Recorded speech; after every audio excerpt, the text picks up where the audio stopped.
365 Days with Calvin for February 16. Deliverance from Fear. I sought the Lord, and he heard me, and delivered me from all my fears. Psalm 34:4. Suggested further reading, 2 Timothy 4:9 through 22. David did not look upon his dangers with a calm and untroubled mind, as if at a distance and from some elevated position.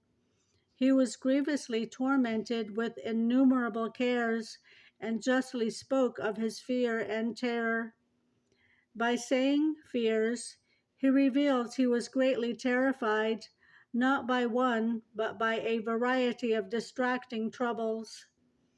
On one hand, David saw a cruel death awaiting him, while on the other, he may have been filled with the fear that Achish would send him to Saul, since the ungodly are likely to gratify themselves by making sport of the children of God.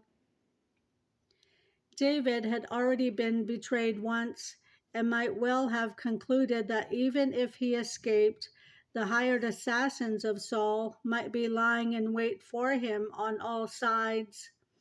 The hatred Achish had against David for the death of Goliath and the destruction of his army might also have given David reason to fear.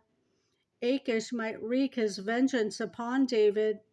Furthermore, he was so cruel that he likely would not be appeased by subjecting David to an easy death. We ought to note what David says here about seeking the Lord, who delivered me from all my fears, so that if at any time we are terrified because of the dangers that surround us, we might not be prevented by a lack of courage from calling upon God. Even David, who is known to have surpassed others in heroism and bravery, did not have a heart of iron to repel all fears and alarms, but was sometimes greatly disquieted and smitten with fear. For meditation, what fears are you battling today? How can you cast them upon God and leave them with Him without becoming indifferent about them? The reading for February 16.